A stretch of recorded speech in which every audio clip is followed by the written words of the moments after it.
الحمد للہ حمدا کثیرا کما امر ونشهد ان لا الہ الا اللہ وحدہ لا شریک لہ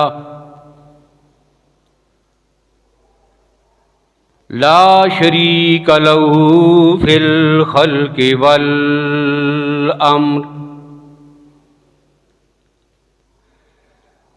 ارغاما لمن جحد به وکفر ونشهد ان سیدنا وسندنا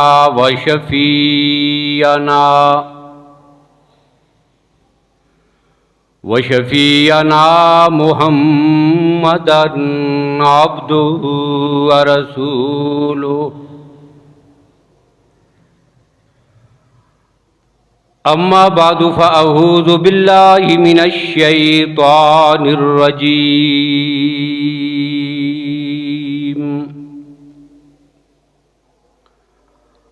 بسم اللہ الرحمن الرحیم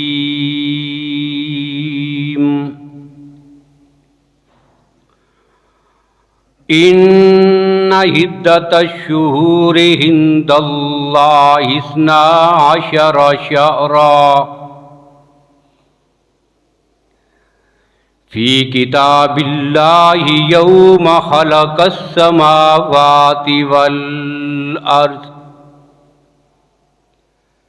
منها 4 حرم ذلك الدین القیم فلا تظلموا فیہن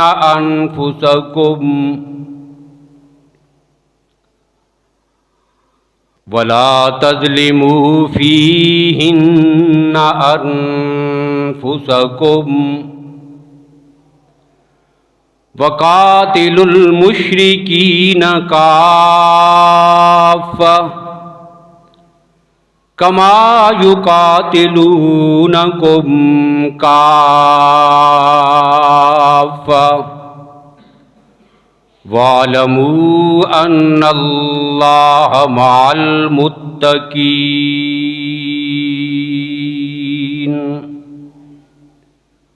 صدق اللہ مولانا العظیم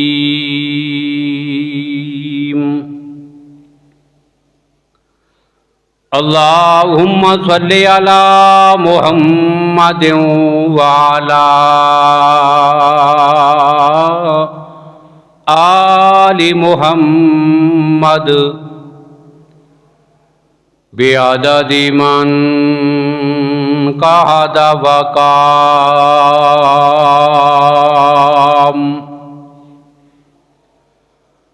وصلی علی محمد وعلی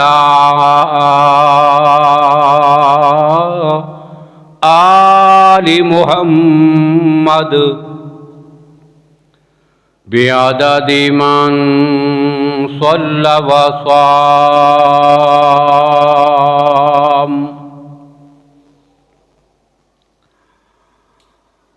قابل صد احترام بزرگوں، بھائیوں، عزیز دوستوں، اسلامی سال کا 7واں مہینہ ابھی چل رہا ہے اور آج اس مہینے کی 9 تاریخ ہے۔ اسی مہینے کے حوالے سے کچھ باتیں آج کی گفتگو میں آپ کے سامنے ذکر کرنی ہیں۔ اس مہینے کا نام رجب المرجب ہے۔ اصل نام رجب ہے اور اس کو مزید تعظیم کے لیے ساتھ مرجب بھی کہہ دیتے ہیں، جس طرح شعبان المحظم کہتے ہیں، اسی طرح اس مہینے کو رجب المرجب کہتے ہیں۔ رجب کا معنی تعظیم ہے ترجیب تعظیم کو کہتے ہیں اور اسی سے یہ لفظ بنا ہے رجب۔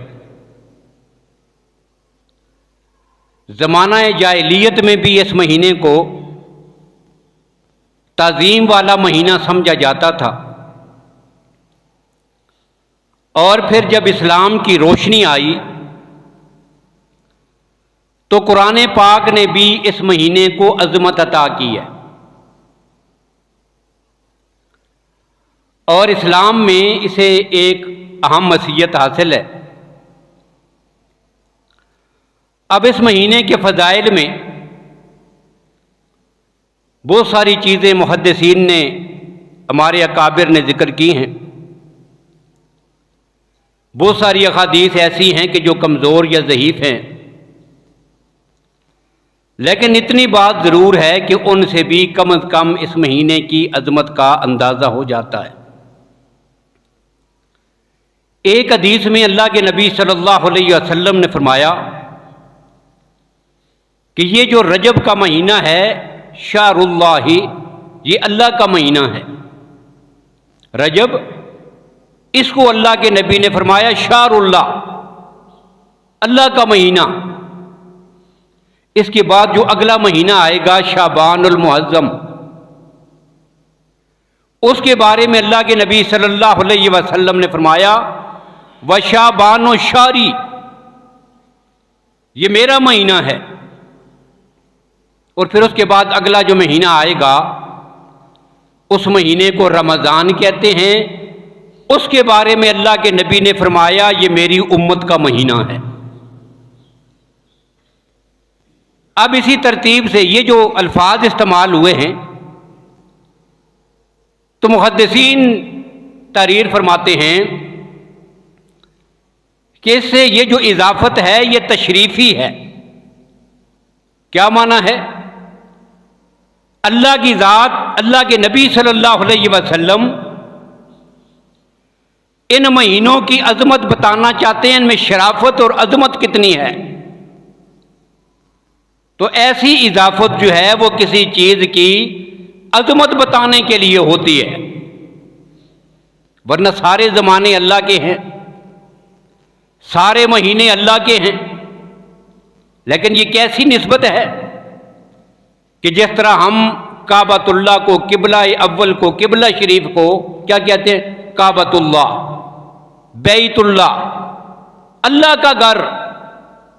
اب ساری کائنات میرے اللہ کی ہے، لیکن اس گھر کو جو بیت اللہ کہتے ہیں تو یہ اس کی عظمت اور تعظیم کا اظہار کرنے کے لیے ہے۔ تو اس مہینے کی تعظیم میں یہ لفظ استعمال ہوا کہ یہ اللہ کا مہینہ ہے۔ اگلا مہینہ اللہ کے نبی صلی اللہ علیہ وسلم نے فرمایا میرا مہینہ ہے، اور پھر اپنی بخشش کے لیے مغفرت اور معافی کا جو سیزن ہے میری امت کے لیے، وہ ان کے لیے رمضان کا مہینہ ہے۔ اسی طرح کچھ احادیث میں اس مہینے میں کثرت کے ساتھ روزے رکھنے کی ترغیب بھی آئی ہے کہ زیادہ روزے رکھے۔ ایک حدیث میں اللہ کے نبی صلی اللہ علیہ وسلم فرماتے ہیں کہ اس مہینے میں تمہارے اعمال کا اجر اللہ بڑھا دیتے ہیں، دگنا چگنا کر دیتے ہیں۔ اور انہی میں پھر رمضان روزوں کا ذکر کیا کہ جو ایک روزہ رکھتا ہے اس کا ثواب رب العالمین ایک سال کے روزے جتنا بڑھا دیتے ہیں۔ اب یہ حدیث اگرچہ ضعیف کیوں نہ ہو، لیکن اتنی بات یقینی ہے کہ یہ بڑی عظمت والا مہینہ ہے۔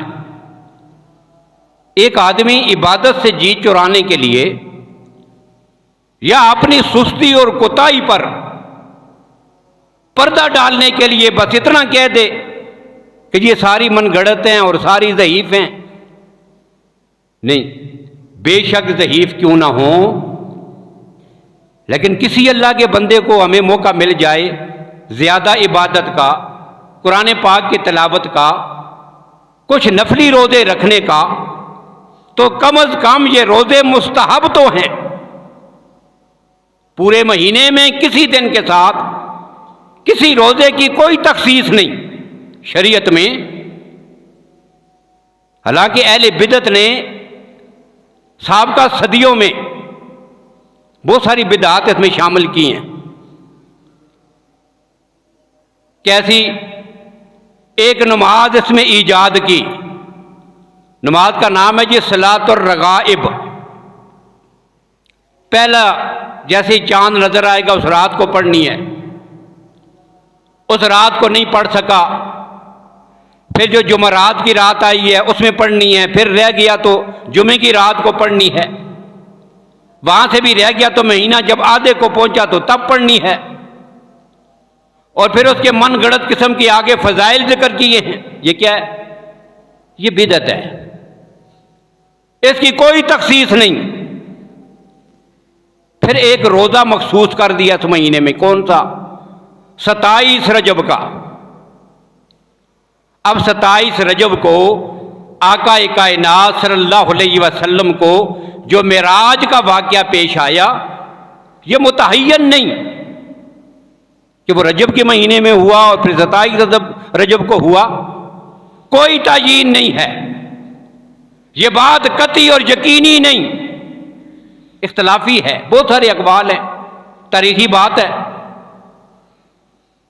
اب اس دن کا روزہ جس کو یہ ازہری روزہ نام دیا گیا، کیا نام ہے؟ ازہری روزہ۔ یہ کیا؟ یہ بدعت ہے۔ اس دن کا کوئی واجب، کوئی مسنون مستقل روزہ نہیں ہے۔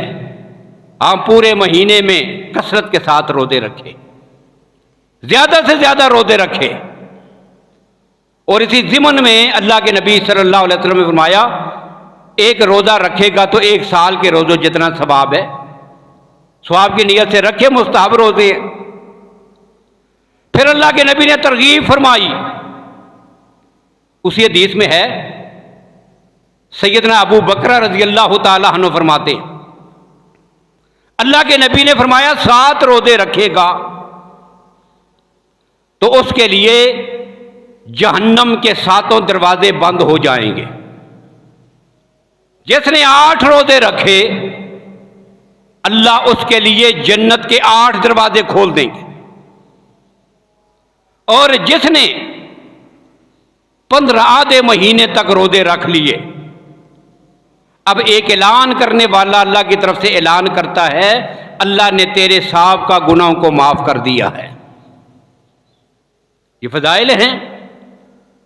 اور پھر مفسرین نے ایک بات یہ بھی لکھی کہ رجب جو ہے یہ جنت میں ایک چشمے کا نام ہے، جنت کے اندر ایک چشمہ ہے پانی کا، اس کا نام ہے رجب، اور اس چشمے سے وہ لوگ پانی پئیں گے کہ جو اس مہینے میں کثرت سے روزے رکھتے ہیں، جس طرح باب الریان سے جنت میں وہ داخل ہوں گے جو کثرت سے روزے رکھتے تھے، یہ چشمہ بھی ایسے لوگوں کے لیے ہے۔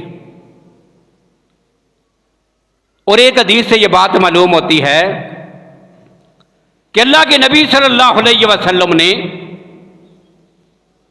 کسی عذر کی وجہ سے ایک صحابی کو روزے رکھنے سے عذرائے شفقت، شرعاً نہیں، عذرائے شفقت روک دیا تھا۔ کیسے؟ تو حدیث میں یہ بات موجود ہے، ایک دیہاتی صحابی ہیں،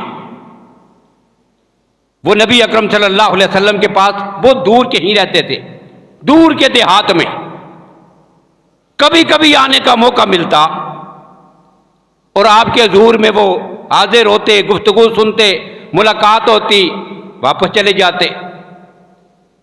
اب وہ صحابی آئے نبی اکرم صلی اللہ علیہ وسلم کی خدمت اقدس میں، ملاقات ہوئی، واپس چلے گئے، اور ٹھیک 1 سال کے بعد، قدرتی طور پر 1 سال کا عرصہ گزر گیا، 1 سال کے بعد آئے، لیکن جو 1 سال پہلے آئے تھے اب جو 1 سال کے بعد آئے ہیں ان کی پہلے والی وہ حالت ہی نہیں، اور اتنے بدلے ہیں کہ دیکھنے والا جس نے سال کے بعد دیکھا ہو وہ انہیں پہچان نہ سکے۔ پہلے صحت مند تھے، اب کمزوری آ گئی ہے، اور کمزوری اتنی آئی ہے کہ آدمی نہ دیکھنے والا عرصے کے بعد جس نے دیکھا ہو وہ ان کو پہچان نہیں پا رہا۔ حاضر ہوئے آقا کائنات صلی اللہ علیہ وسلم کی خدمت میں، اللہ کے نبی نے پہچانا نہیں۔ پوچھا کون ہو؟ یا رسول اللہ میرا یہ نام ہے، میں فلاں آدمی ہوں، اور 1 سال پہلے بھی آپ کے پاس میں حاضر ہوا تھا۔ اب اللہ کے نبی نے پہچان لیا، اور پہچاننے کے بعد سوال کیا، ما غیرک، بڑے بدل گئے ہو، تجھے کس چیز نے اتنا تبدیل کر دیا ہے؟ پہلے کی طرح تو تم رہے ہی نہیں، یہ کیا ہو گیا ہے تمہیں؟ وَقَدْ كُنْتَ حَسَنَ الْحِیَّةِ، تو بڑا صحت مند، بڑا خوبصورت، بڑا صحت والا آدمی تھا، اتنا کمزور ہو گیا، کیا ہوا تجھے؟ اب وہ آدمی، وہ صحابی جواب دیتے ہیں، اور جواب میں یاد رکھیے گا اس نے یہ ذکر نہیں کیا یا رسول اللہ پورے سال روزے رکھتا رہا ہوں۔ اس صحابی نے کیا کیا تھا؟ پورے سال روزے رکھے ہیں۔ جس دن سے آقا کائنات کے دربار سے اٹھ کے گئے تھے، آج آنے والے دن تک پورا سال جن میں شرعاً روزہ رکھنا جائز ہے، پورے سال کے روزے رکھے۔ اسی میں رمضان بھی گزر گیا، اسی میں شعبان بھی گزر گیا، اسی میں رجب بھی گزر گیا، باقی مہینے بھی گزر گئے، پورا سال روزے رکھ رکھ کر اس صحابی کی یہ کیفیت ہے۔ لیکن اتنی عبادت کرنے کے بعد بھی وہ صحابی جواب میں یہ نہیں کہتے یا رسول اللہ روزے رکھتا ہوں۔ کیوں حالت بدلی ہے؟ ما غیرک، روزے رکھتا ہوں، یہ نہیں کہا۔ جواب کیا دیا؟ عرض کیا یا رسول اللہ جب سے آپ کے پاس سے اٹھ کے گیا ہوں نا، بڑا عجیب جواب دیا، اپنی عبادت کا کوئی ذکر نہیں، اس کا اخلاص دیکھیں آپ، صحابہ کرام کی للہیت، ان کے اخلاص کا اندازہ کریں آپ۔ اتنی عبادت کرنے کے بعد بھی ساری ساری رات کھڑے ہو کر عبادت کریں، پورا پورا سال وہ روزے رکھیں، اللہ کی راہ میں جہاد کریں، نیکیوں میں لگے رہیں، شکل نہ پہچانی جائے ایسی حالت ہو، اور پھر اللہ کے نبی پوچھیں تو بتائیں تک نہ، کسی کو کانوں کان خبر ہی نہ ہو کہ یہ کتنی عبادت کرتا ہے، اتنا اخلاص ہے۔ اور ریاکاری جو ہے، اخلاص سے خالی ہونا اور ریاکاری، دکھلاوا، یہ انسان کی عبادات کو اس طرح ختم کر دیتا ہے جس طرح آگ خشک لکڑیوں کو جلا کے راکھ کر دیتی ہے۔ اللہ کے نبی صلی اللہ علیہ وسلم نے صحابہ کرام کو نہیں فرمایا تھا کہ تمہیں ایسا فتنہ نہ بتاؤں جو دجال کے فتنے سے بھی زیادہ شدید ہے میری امت کے لیے، دجال کے فتنے سے بھی زیادہ سخت؟ آج ہر ایمان والا دجال کے فتنے سے پناہ مانگتا ہے، اور واقعی بہت بڑا فتنہ ہے۔ اللہ کے نبی نے پناہ مانگنے کا حکم فرمایا ہے، اللہم انی اعوذ بکا من فتنۃ الدجال، من فتنۃ المسیح الدجال، مختلف الفاظ ہے حدیث میں۔ بہت بڑا فتنہ ہے، اور اتنا بڑا فتنہ کہ ایک موقع پر جب اللہ کے نبی نے تھوڑی سی اس کی کفیت کھولی نا اپنے صحابہ کے سامنے، ڈر گئے صحابہ کرام، رنگ اڑ گئے ان کے، کانپنے لگے۔ اور یہی وہ موقع تھا کہ جب اللہ کے نبی نے یہ سوال کیا کہ میرے صحابہ تم بڑے پریشان ہوئے دجال کی بات سن کر، اس کے فتنے کا سن کر ڈر گئے ہو، کیا ایسے بڑا فتنہ نہ بتاؤں جو میری امت کے لیے ہوگا؟ یا رسول اللہ بتائیے وہ کون سا فتنہ ہے؟ فرمایا یہ جو ریاکاری ہے نا، یہ دجال کے فتنے سے بھی بڑا فتنہ ہے۔ اپنی تشہیر اپنی نام اور شہرت کے چرچے چانا، دکھانے کے لیے کام کرنا، اور چھوٹا سا بھی کام کر کے اس کو بڑھا چڑھا کر سب کو بتانا میں نے یہ کیا ہے، میں نے یہ کیا ہے، یہ کیا ہے؟ یہ ریاکاری۔ اخلاص، اللہ کی رضا مقصود ہو، تب ان اعمال کا اجر رب العالمین اپنے بندوں کو عطا فرماتے ہیں۔ اور ریاکاری پر بخاری اور مسلم شریف کی حدیث ہے، میں نے کئی بار ذکر کی ہے، سب سے پہلے قیامت کے دن عالم، اللہ کی راہ میں شہید ہونے والا، اور نمبر 3 اپنے مال کو اللہ کی راہ میں سب سے زیادہ خرچ کرنے والا سخی مالدار آدمی، بڑا مال خرچ کیا اور مجاہد نے لڑتے لڑتے اپنی جان دے دی، عالم نے اپنی زندگی لگا دی، لیکن حدیث میں ہے سب سے پہلے ان تینوں کو رب کے حضور پیش کر کے سوال و جواب کے بعد اوندا گھسیٹ کر سب سے پہلے انہیں جہنم میں داخل کیا جائے گا۔ کمی کہاں پہ رہ گئی ہے؟ اپنی شہرت چاہنا، ریاکاری، دکھاوا، مجھ سے بڑا کوئی نہیں ہے، میں نے یہ کر دیا۔ اب یہ صحابی کی کیفیت آپ دیکھ رہے ہیں، وہ صحابی ہیں، اور یاد رکھیے گا یہ جو چھپانے والا عمل ہے، یہ ساری نیکیوں کی اصل روح ان کی خوبی اور ان کا حسن ہے کہ بندہ نیکی کرے اور اس کو بالکل چھپانے کی کوشش کرے، کسی کے سامنے ظاہر نہ کرے۔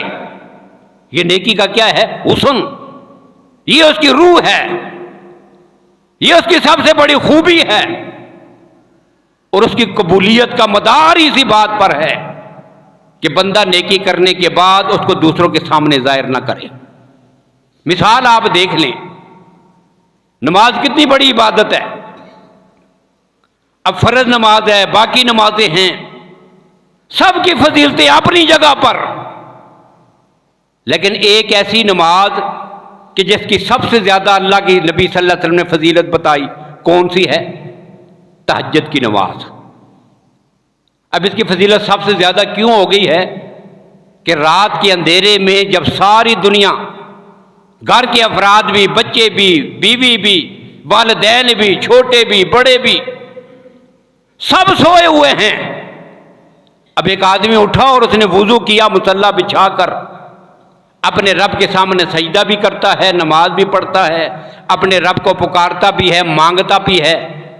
یہ عبادت اللہ کی ذات کو اتنی پسند آئی کہ پھر اللہ اپنے نبی سے کہتے ہیں وَمِنَ اللَّيْلِ فَتَهَجَّدْ بِهِ نَافِلَةً لَكَ، یہ آپ کو بلندیوں پر پہنچانے کا ذریعہ ہے، اس عبادت کی وجہ سے کہ جو رات کے اندھیرے میں چھپ کر ہے، میرے نبی اللہ تجھے اتنی عظمت عطا کریں گے، عسیٰ ان یبعثک ربک مقاما محمودا، کائنات میں اگر سب سے کوئی بلند مقام کسی نبی اور رسول کو ملنا ہے، وہ میں اس کے بدلے میں تجھے عطا کروں گا۔ یہ ہے یہ تہجد کی نماز، اخلاص کی وجہ سے اس میں یہ حسن آیا ہے، اور یہ وہ نماز ہے۔ اس کی ایک بات اور بھی ذکر کر دوں، سورہ مزمل میں رب العالمین نے ایک بات کہی ہے، کیا؟ ان ناشئۃ اللیل ہی اشد وطئا واقوم قیلا، کیا؟